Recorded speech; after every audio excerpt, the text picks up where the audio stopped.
Well, what a great treat I've got today. Yes, I'm with Gerhard and Kathleen from Vital Signs Consulting. We're going to find out all about this business and what you guys are up to and what you've got in store for your clients. Welcome to the show. Thank you so much. Now, I was really intrigued because I read your headline that says, giving people the confidence to be their own brand. I don't think I've ever seen a business coach or coaching company say those words or in that manner. Where do you come up with this from and what is it all about? Well, I think in today's market, a personal brand is really the new currency in many ways. Yeah. And I think many people just don't think of themselves as a brand. And so when we first started talking about people being their own brand and started discussing it with friends and families, we realised that a lot of people just didn't have the confidence to say, yeah, I could be my own brand, and I get that what I'm doing on social media is really sending a message. And that's where we came up with the idea of giving people confidence to think of themselves as a brand. Yeah, that's also, if you do business, people do business with a person. Yes. And how you present yourself on social media, I think people can make a connection. Yes. So it's important to manage your personal brand. One thing I will say for myself, I'm finding the young people, whether they're managing their brand properly on social media is another question, but they seem to have great confidence in just grabbing phones, live streaming and doing all this.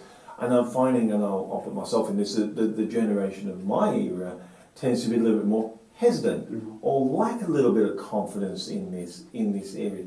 Is this social media and being able to live stream and do videos like what you guys do, this is all part of that new confidence that you need to be able to be a brand, prepared to put yourself out there? Yes. I think it is, absolutely, and I think it's quite scary for those who have not grown up as digital natives. Yes. You know, certainly the young people of today, it's just so natural. They don't understand that a telephone and a camera used to be two completely separate objects. But in today's market, it's really important how you portray yourself. I have to laugh. My 5-year-old grandson was with my wife and he said, "Oh, can I play some games on your phone?" And then she said, "Well, my phone's got no games on it." And he said, "Well, what's the point of having it then?" We didn't have phones like that when we were growing up, but yes. No, so it's very confronting for those of us who aren't digital natives to think about, I guess, promoting ourselves as a brand, because it almost feels a little bit maybe like bragging. And yet how you portray yourself on social media is very important, and it's something that some people are aware of, other people aren't aware of it, but I think talking with business owners, meeting with business people, you can't help but realise that everybody has a social media presence and that needs to be managed. Now, Kathleen said something really interesting then. I guess my generation relates to it, that we get on social media, we say we're bragging. Yes. Is this an emotional obstacle you find as a way that has to be broken down to get this confidence? Yes, I think that because that's the way you grow up. And the younger generation, they can do whatever they want. You know, I don't think they got the rules that we had when we were younger. They got much more accessibility to social media than we had ever had before. They have accessibility to knowledge that we didn't have before. Yeah. So yeah, I think all those things just play a big role in managing your brand. Yeah. But also the younger people, I mean, they're worth $1 billion by just having their brand name with cosmetics. Yes. You know, but that is for that specific type of age group. You know, they don't cater for the older generation. So they manage their brand for the younger generation. You know, when I grew up, when I first went into business, I was always to write to-do lists. These are the lists you're going to do tomorrow, these are the lists you're going to do the next day, blah, blah, blah, blah. Now I'm finding this new generation, this new culture is coming through. As well as writing that, you have to write a to-be list, what you want to be, and paint this picture for yourself. The two are marrying up. Well, how are you finding, is this what you're finding out there? This is what you teach people? I think there is a clear relationship between the two. I think now more than ever, reaching our potential has become a lot easier in some ways with the type of access that we have through the internet. And so it's not only about what you want to do, but it is about who you want to become. And part of that is very much, I guess, part of what we discuss in terms of your personal branding. What are your values?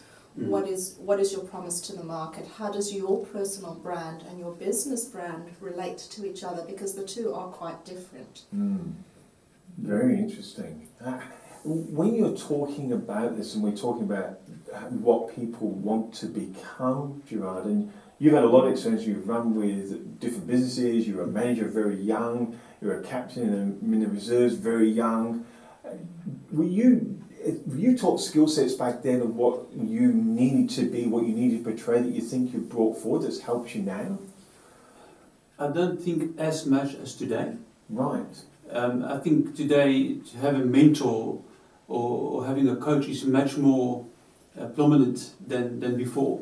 And I wish I could have just take time 20 years back, and then do things differently. Yes. And manage my brand much better than I had.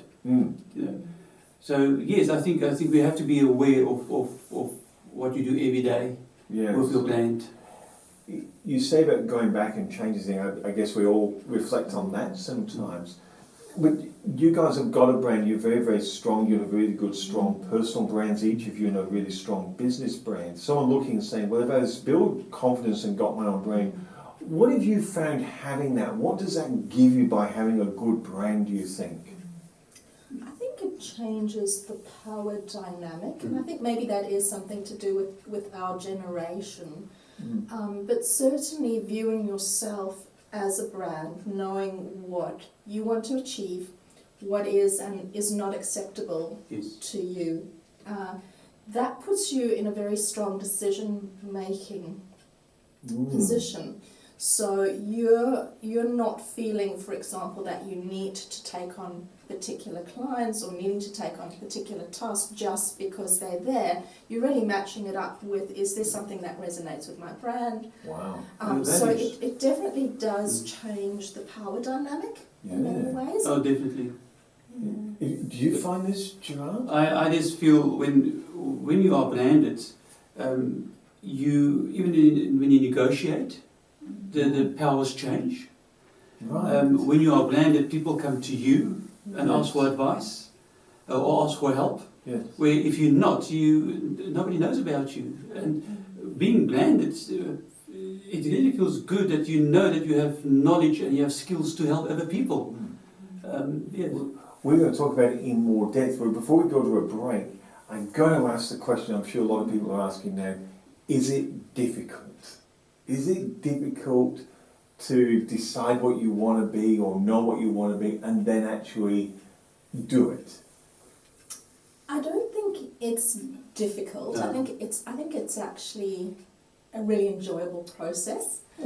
But I think it probably is a little scary, a little bit overwhelming in the beginning. I could relate to that. Yeah. Yes. Yeah. So.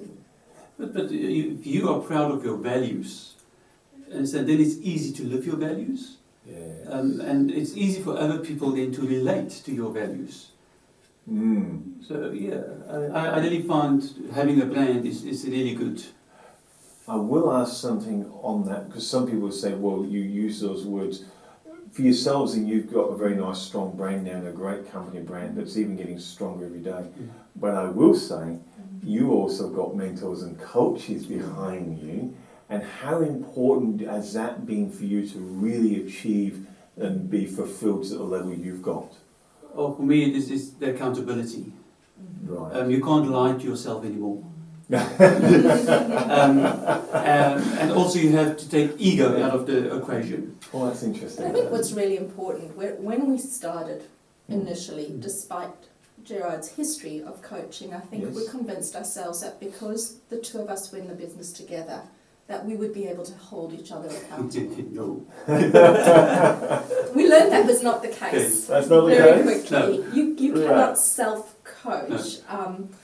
And so it's been really important to have coaches behind us. That has been fundamental to the entire process. It's interesting you mention that, because I'm sure people watching say, well, that's all right, because there's two of you. No. Oh no, we cannot help each other. No. We cannot hold each other No. accountable. We've tried. Having Believe me, we've tried. just having a coach for us, it means there's somebody else that can see something that we can do some maybe differently.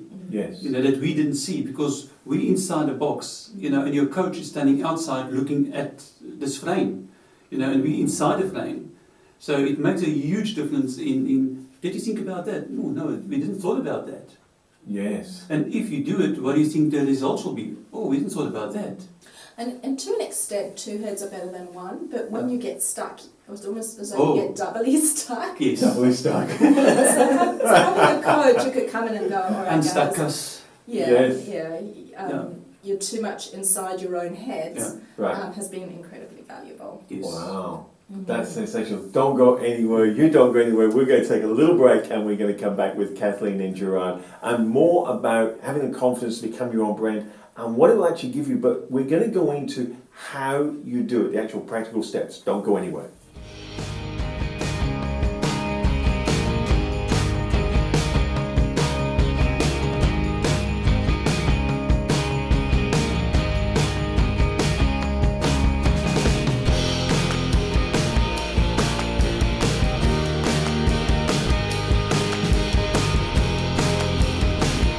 Welcome back. I'm with Kathleen and Gerhard, Vital Signs Consulting, the confidence to be your own brand, and it's really great chatting to you about this.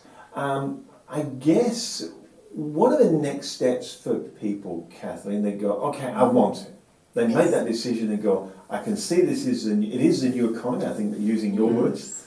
What's that next step for them? What process do they now start to go through with you? Yeah. Well, I think to discover your brand, it's often useful to have someone who doesn't know you well begin to ask you a couple of key questions, because often what we're really good at, or what we do very easily and naturally, because it comes so naturally, we don't really necessarily think of it as being special. It's just who I am. You know, we don't really How many times we heard that? Yeah. That's just me. Yeah, so often to have someone ask some key questions, Yeah. someone who doesn't know you well, is a really good way to start discovering what you're really all about. And often we'll go back and ask questions, a little like you did, about, you know, your childhood. So, you know, what were you known for? You know, different kids in the neighbourhood were known for different things. What were you known for? Because often, you know, those traits start really early in life.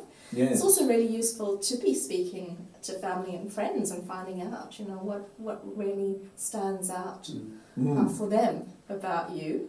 And then I'd say definitely in terms of social media, where our generation probably has to work a little harder, you know, starting to have a look at people that you admire and how they present themselves. Yes. Is a good idea as well. Do you find, Gerhard, that it takes a little bit of courage just to trust and be yourself?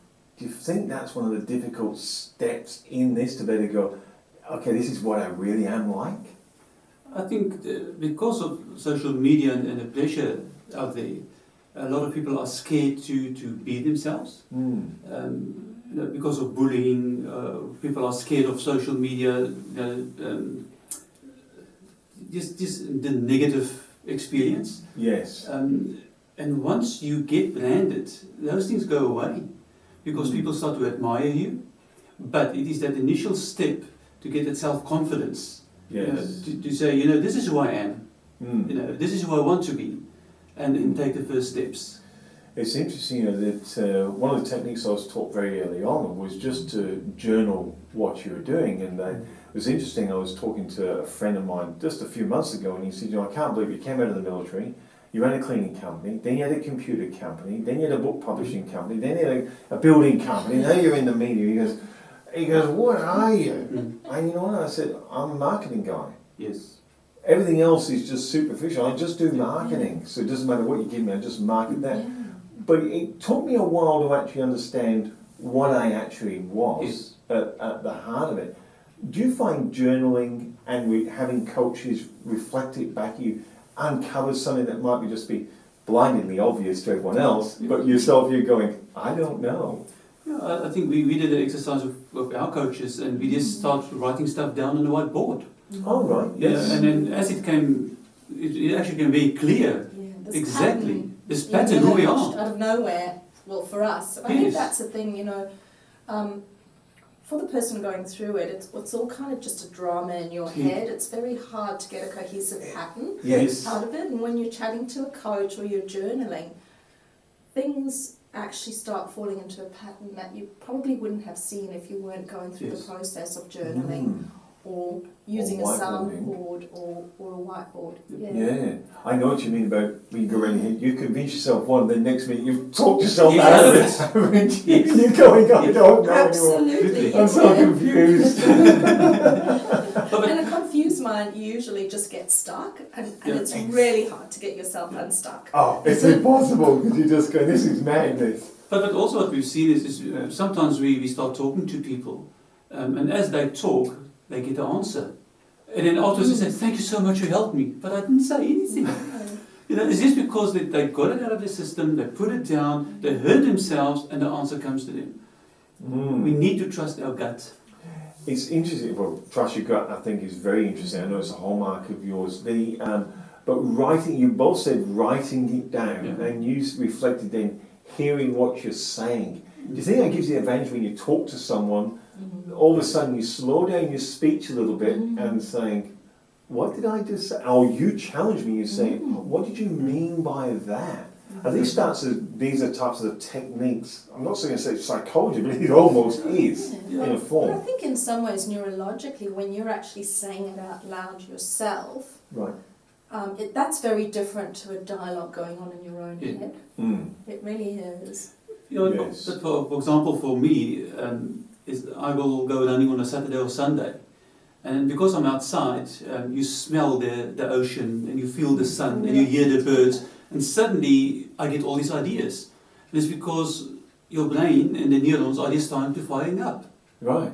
So for me, if I get stuck, I just go running, and afterwards I have all these good ideas. But sitting at home in your office, not seeing the outside, you in a box. So going out, experiencing something different. I mean, how many times did you go to the shop and you had this problem in your head, and as you go down the shopping, you say, there's the answer. Yes. It's because you're out doing something different. Unfortunately, it's normally 2 a.m. Exactly. How many times have you done that? Yeah. Where's my journal? Yeah. And that's why I sleep with a notebook next to my bed. Yes. Oh, yes.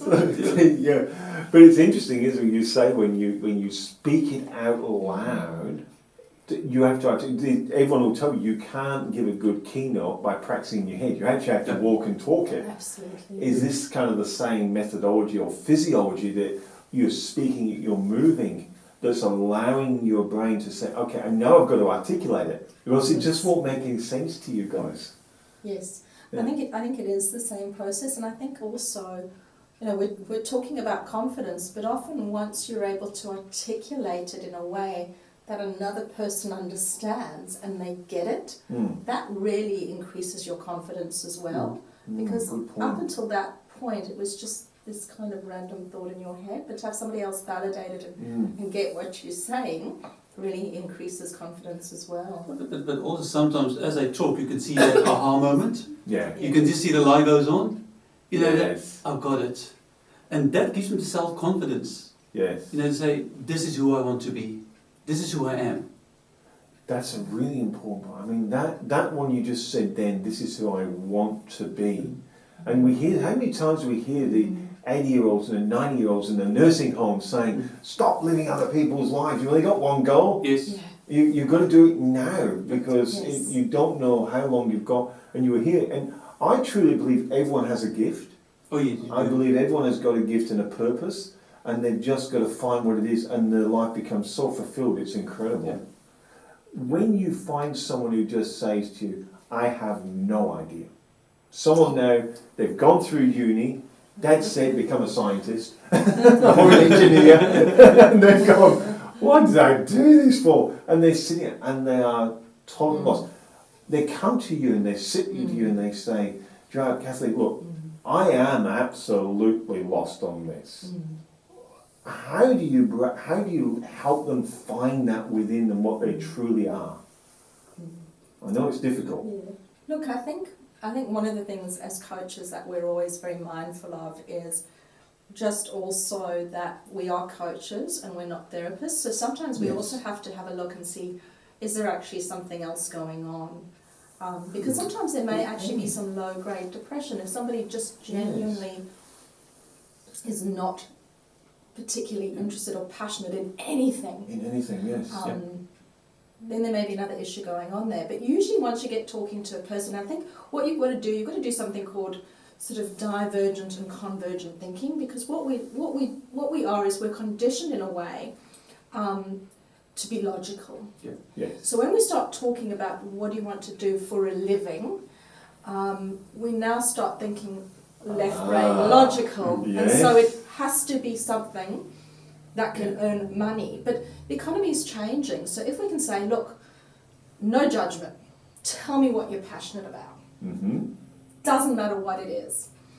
And we can get them talking. As Gerhard was saying, you'll often have that moment where you can see somebody's eyes light up, you know. And then once you know what the passions are, you can then start converging and going, okay, well, building sandcastles might be something we can turn, you know, depending on where you live and how good you are at it, might be something we can turn into a revenue stream.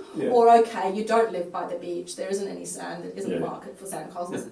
What else can we do with that passion? But I think it's very important to sort of take those logical constraints away, because in a way we are our own worst enemies. We put boundaries on ourselves that really shouldn't be there.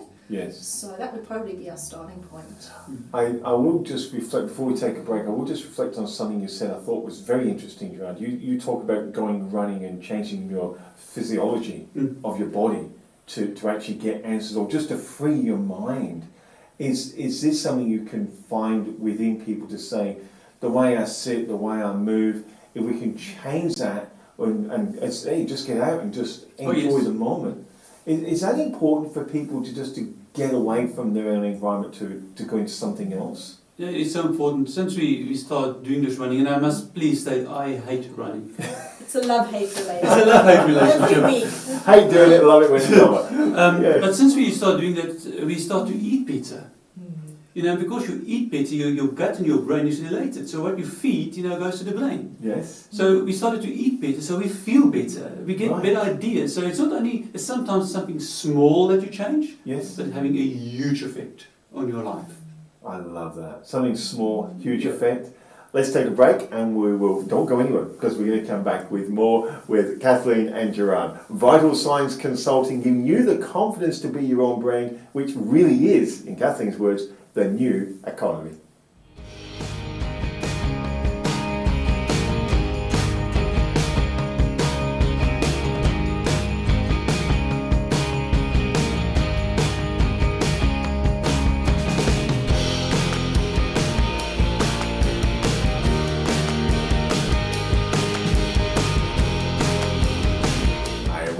And we've got Kathleen and Gerhard in the studio, Vital Signs Consulting, giving you the confidence to be your own personal brand, the new economy. Guys, it's really great talking with you on this, and we've explored how people can actually find what they want to be as their brand.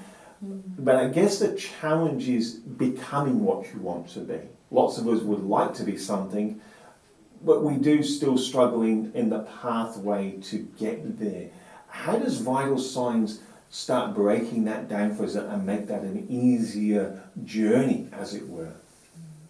That's a really good question. I think one of the big things is authenticity. So this is a journey, and people like to be part of your journey, and they like to know what's going on in your life. So firstly, it's not something that is difficult, that involves a lot of pressure.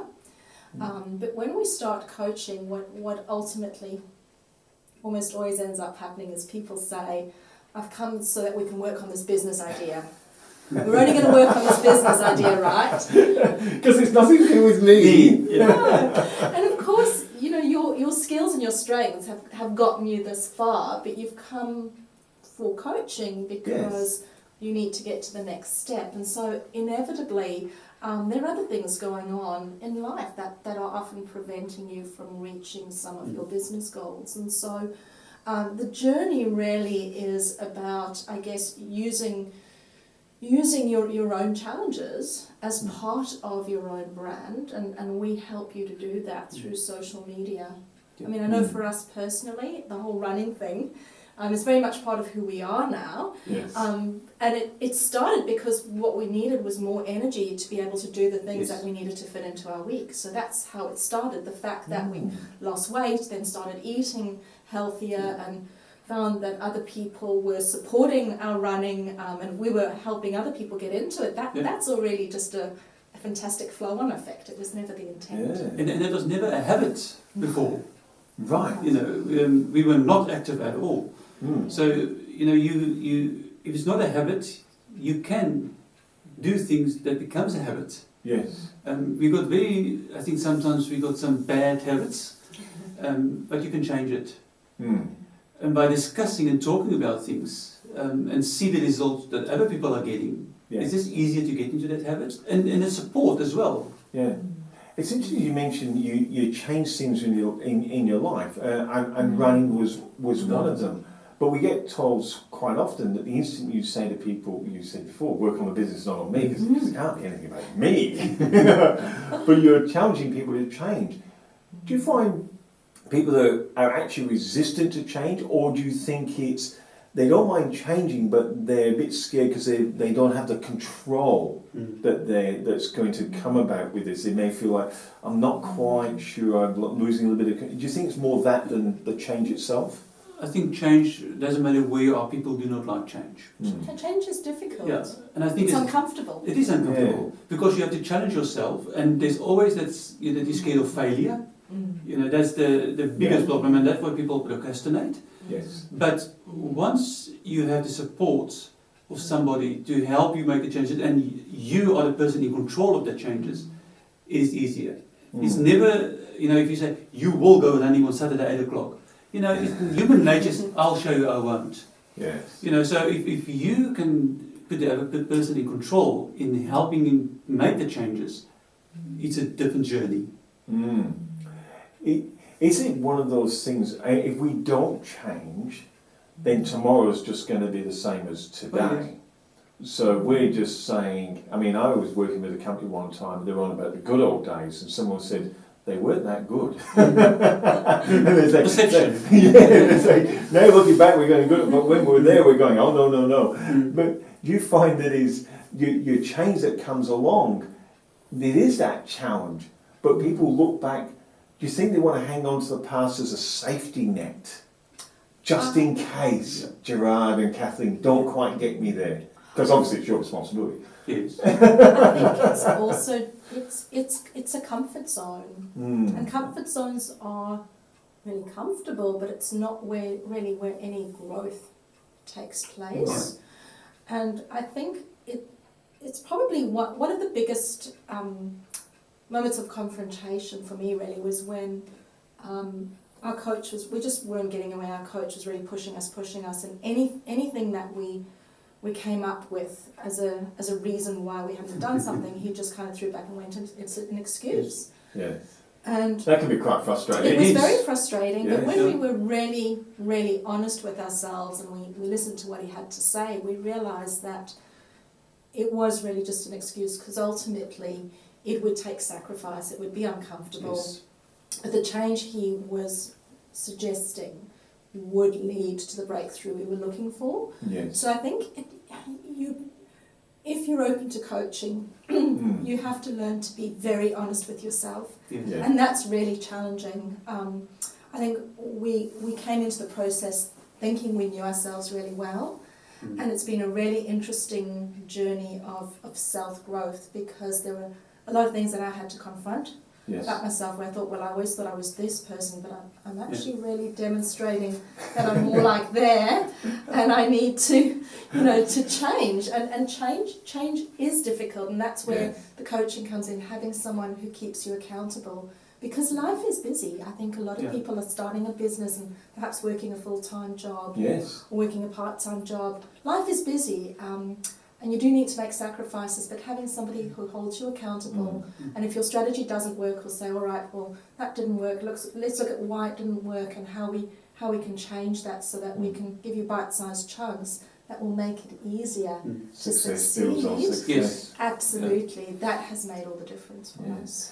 It's interesting when you're talking, we talk like you in being in business and being coached, but reflecting back on one of our conversations, Gerhard, and you worked in a company and the company engaged a coach for its employees because they recognised the company was going to grow, so it wanted the employees to grow.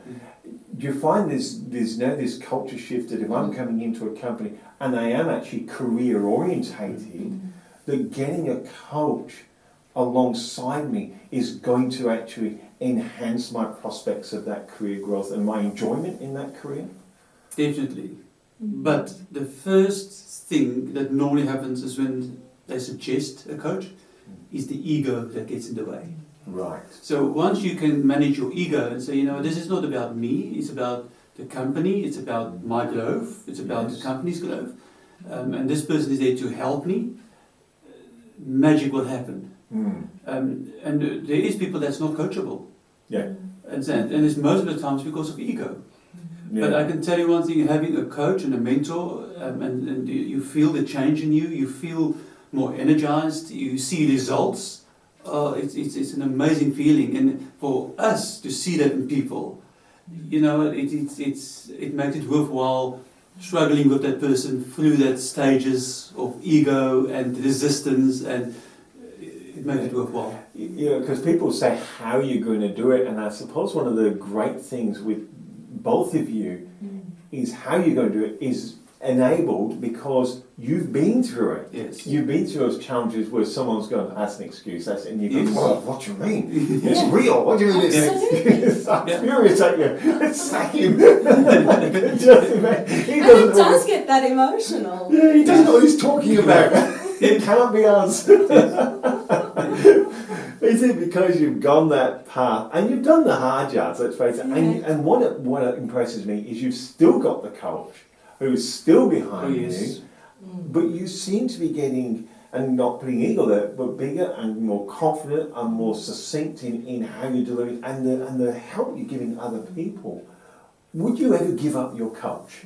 Oh no. No. I think for us the hard part is when we immigrated to Australia, we couldn't afford a coach. Yes. And once we got on our feet, the first thing we got is a coach. Yeah. And that's part of your budget. Yeah. And I think that was quite challenging and confronting for some of our friends because everybody accepts that if you're a sports person, you need a good coach. Sports teams need a good coach. Yes. Coaching in the sporting arena makes sense to us. Yeah. Having a business coach doesn't make sense to a lot of people. A lot of people just sort of said to us, oh, it's a scam, why are you spending all this money? You're two intelligent people, you can figure this thing out. And by joke, we tried to figure it out, but in the back of our minds, we did know that as soon as we were really serious and we had enough money saved, that was going to be our strategy. Yes. Because investing in yourself, you're always going to make a good investment. Oh yes. Yeah. Look, people have said that to me about coaching, and I reflect it this way. The first opportunity I've got in all my businesses, first thing I've always done is put in advisory boards. Yes. Well, they're coaches. Yes. You know, and if you have a look at any major company that can afford to have a real board, where it pays people, Yes. it has 5, 6, 7 Absolutely. people coaching the CEO. Different experience. Yeah. And no one's going to the CEO, well, what do you need a board for? You're the CEO, you should have all the answers. You don't need being held accountable. Every CEO on the planet is held accountable by this board, and most CEOs love it.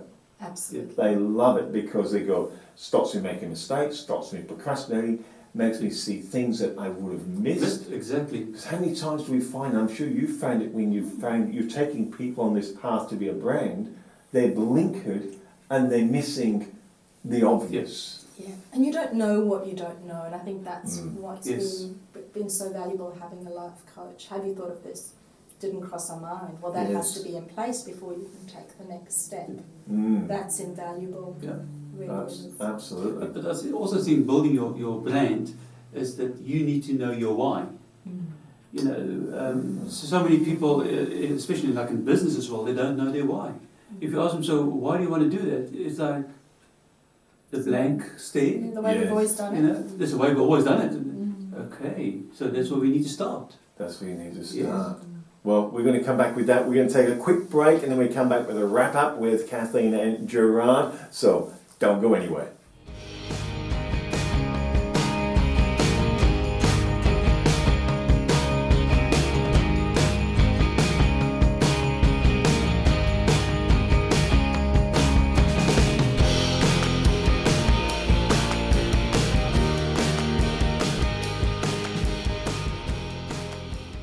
Hi, welcome back. Yes, well, I've held them back, Kathleen and Gerhard. And someone's watching that clock and going, is he ever going to let them home? But you did say, I had to keep, because you said one thing at the end of that, and it was knowing your why helps you grow into your brand. I just got that straight away, but I'd like to explore it from your point of view. Do a lot of business owners and do a lot of people really get their why? And is it difficult to discover it and uncover it? How do you help people? Yeah, I think normally when you ask what is your why, they get that stare, you know, and then they say financial freedom. Then I would ask them, so what does financial freedom look like for you? You know, let's say they say, well, it's $1 million a year. Right. Then I say, well, okay, if you work 7 days a week, 18 hours a day, and you earn $1 million a year, is that financial freedom? And then they get that stare again. No. You know, so financial freedom means a lot of things. For me, financial freedom means that I've got time, I've got financial freedom, and I can do it any way I want. If you have to be in an office every day to get to your financial freedom, is that really financial freedom? So asking those questions, people start to think about it. Yes. But in the beginning, people don't know their why. No. It was interesting you say that and being able to do it where and when you want. Yes. I remember listening to a gentleman that used to do cold calling, and I was, oh, that must be dreadful. And he said, well, not from my hot tub, it's not. Yes. They went, what? They went, no. There was no rules on where I made the phone call from. I hate them. So I've got a hot tub out the backyard overlooking the mountains. So I hop into that with the phone and make my calls from there. It's great. I look forward to it. And I'm going, there was no rules around it. But just remind me, I don't know why I said that, but anyway. But I think you're really right in that we impose a lot of rules that may not really exist, and it's often just societal norms. Yes. So one of the things that we work on, the reason you want to have a personal brand is that you empower yourself to imagine, what might be. Yes. So that you are imagining, how would you like to work? What would financial freedom look like for you? Yes. What would time freedom look like for you? What would location freedom look like for you?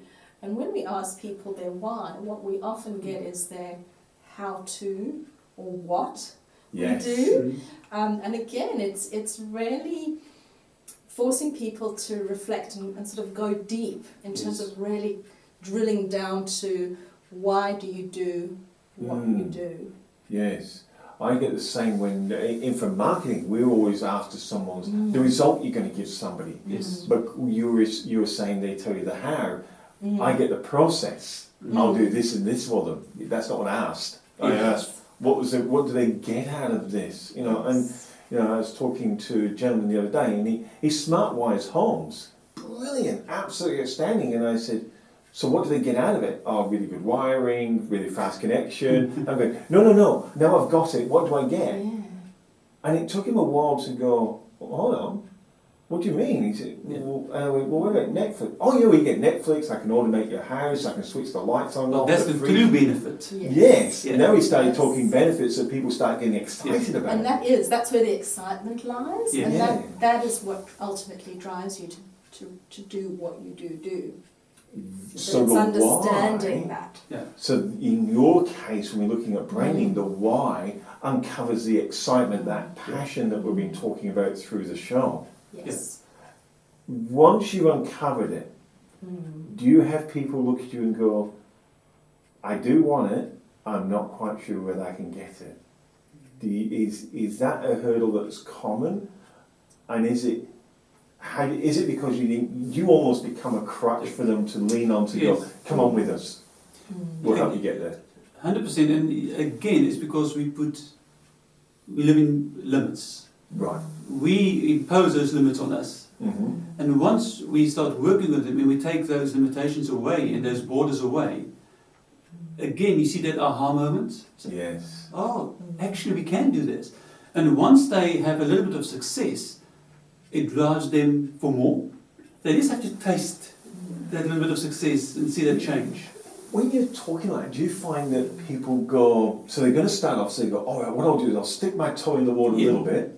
Then they have a bit of success, so they go, well, I might put my whole foot in next time. And with you coaching them along, they start going, next meet, you've got the whole body's in there. But it's like the more success, the more I'm committed. But at the start, I might just have a bit of that water's a bit cold. Yeah. Absolutely, because any change feels risky. Yeah. Because you have to leave the comfort zone. Yeah. And that's a really comfortable place. But also, if you take risk away, you take away opportunity. Oh. So if you want change and you want that success and that why, there will always be a risk. Wow. So that's where the courage comes in. Yeah. Absolutely. And look, you have to be sensible. It has to be managed risk. Yes. We're not advocating that people just go out there and take wild risks. There has to be calculated risk. You need to know how to assess risk. But yeah, absolutely, take the risk away and you've removed the opportunity completely, usually. Right. So, coaching for you, have you found it that before you do things, having someone to reflect on it, it's a bit like having an accountant. You run a trucking company, but before I buy a brand new truck, I'm going to ask the accountant. That's going to be just good business brains. Yes. Ask him, run his numbers. Will it make me a profit? Should I get an owner driver of that? Is that what coaching's kind of? Look, I've got this great idea. I'm going to reflect it on two people who are outside, but can bring a whole wealth of knowledge. Is that starting to mitigate the risk a little bit? It's still be there, but at least I'm making some sensible choices. Yeah, and if we don't have the answers, I think we'd at least be able to say, well, there does seem to be some risk. This is probably what you need, what steps you need to do due diligence. Connecting. Good point. And connecting, yes.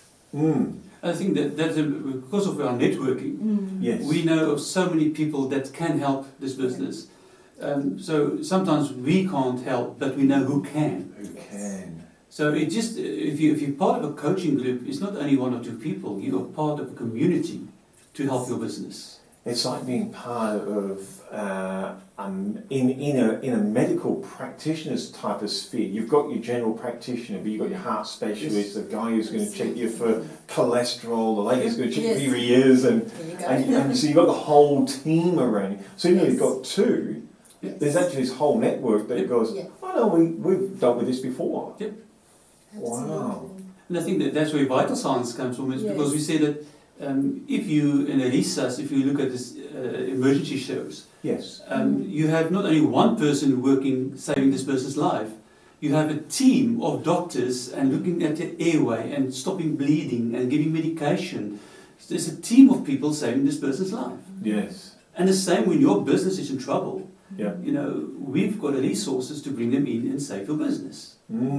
And that's where vital signs got this whole idea from, that you have to have your finger on the pulse of your business. Yes. But you need to know your numbers. You need to know your numbers, but you have a team to help you to assist your business.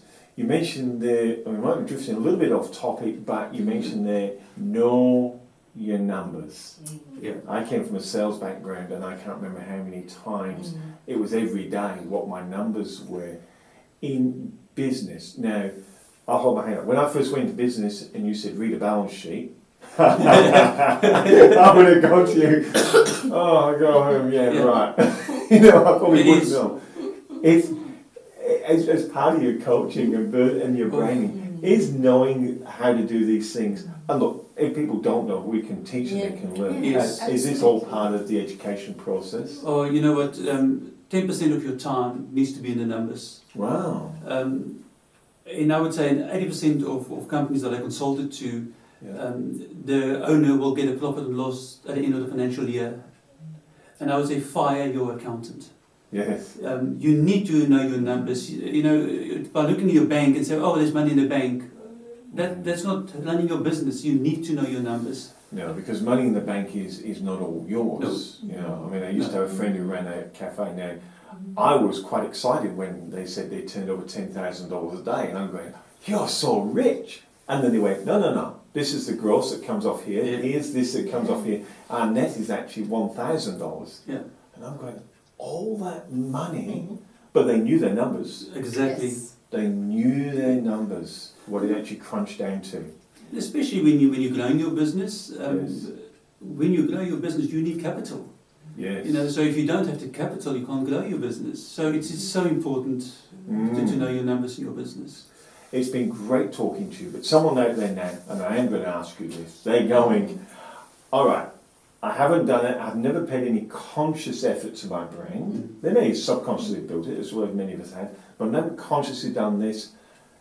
If I step into this with you, what do you think it will ultimately give me?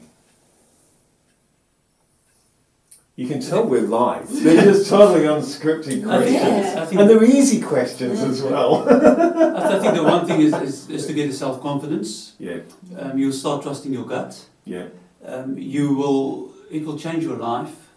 The way you see yourself, the way you see your business, the way your family and friends see you in your business.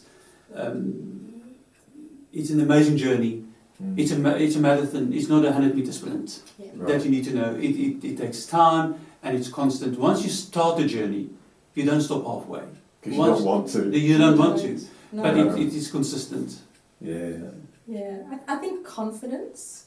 yeah. I think getting to know yourself Yeah. as a person, and I think connecting with that true purpose that you have, connecting with that why, is very, very fulfilling. Yeah. Very We fulfilling. only get one life, and you want to give it your all. You want to give it your best shot. Yeah. And this journey certainly gets you much closer Yeah. to that goal.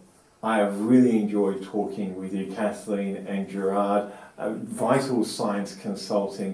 Give me the confidence to be your own brand. I mean, if I was to summarise it, I think what you deliver to people is the opportunity to have the ultimate freedom that most of us really, really want to have. Exactly. Yeah. Thank you so much. I really, really appreciate it. That was great fun.